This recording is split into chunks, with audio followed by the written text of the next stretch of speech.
Mr. SALEMNIA, the defendant is a neighbor of yours. From what I gather from both the complaint and the answer, you own an apartment, and in between your apartment and the defendant's apartment is another unit. Is that correct? That's correct. How many stories in this building altogether? 5.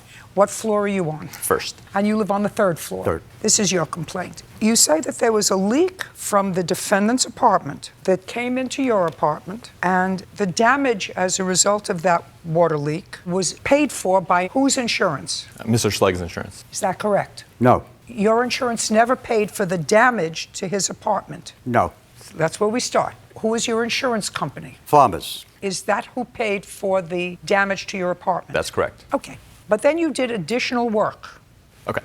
Then you did additional work. At the same time, correct. It was in 2015. It was at the same time. Well, it wasn't, because if it was at the same time, then they would have covered it. Well, what happened is Mr. Schlegg came back and informed his insurance company that there was no leak, and he basically said this never happened. No, and so he didn't say that at all, sir. What he said was there was no leak from his apartment. If there was a leak, it had to come from the 2nd floor apartment, because I don't have any leaks in my apartment. I don't have any wet spots in my apartment. I don't have anything in my apartment. Can I? Just a second. Okay. Just a second. I'm sure that that's what he said. It may not have been true. Okay. So the insurance company paid you for a certain amount of work that you did to the interior of your apartment. Correct. Then you did additional work, not only to your apartment, but to the common area outside of your apartment that you felt was also touched by the leak that emanated from Mr. Schlegg's apartment. I didn't come to that conclusion, but yes. Well, you did it. You ordered the work. Under his approval. Just a second. Okay. You ordered the work. Now, what your claim is that even though the insurance company has now stopped paying the bills for the other work that was done, that Mr. Schlegg, despite the fact that, according to you, he told his insurance company that the leak didn't come from his apartment. That's what you just said to me, right?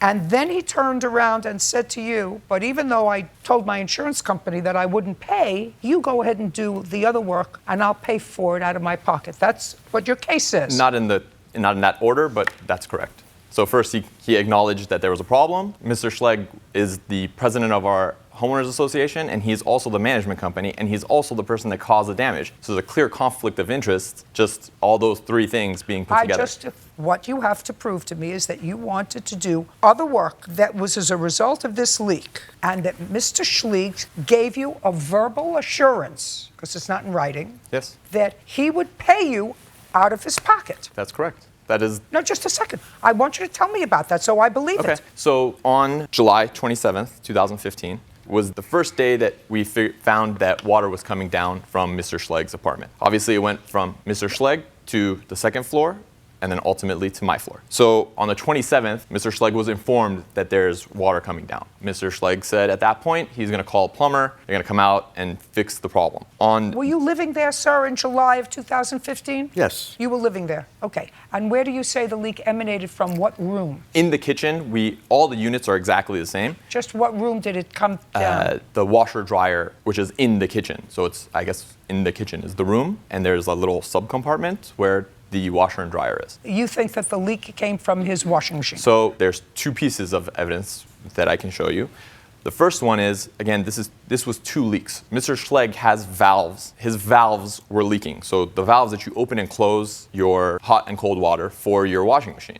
So Mr. Schlegg said that he had repaired those. And then on the 31st, again, I will present a video with a timestamp that there was additional water coming down. And at that point, it was determined that his drain from his washing machine was malfunctioning or whatever it was. And that's where this gray water, which is obviously dirty water because it's coming out of your washing machine, was coming down. And that is what came down in addition to the clean water that came down. And that I have proof of. Just a second. Okay. So at that point, Mr. Schlegg and myself called the insurance company from within his unit on the 28th. So you were in his apartment? That's correct. Because I notified him again of the leak, and we came back and we said, hey, look, it's still leaking. There's still a problem. So you went up to his apartment? That's correct. And did you look at his washer-dryer area? That is correct. And I have pictures and more evidence for that. I'd like to take a look at what you saw in 2015. Those pictures were taken 2015? Yes. So in Mr. Schlegg's apartment? This is Mr. Schlegg. That's either a yes or a no? Yes. Okay. That's what I'd like to see.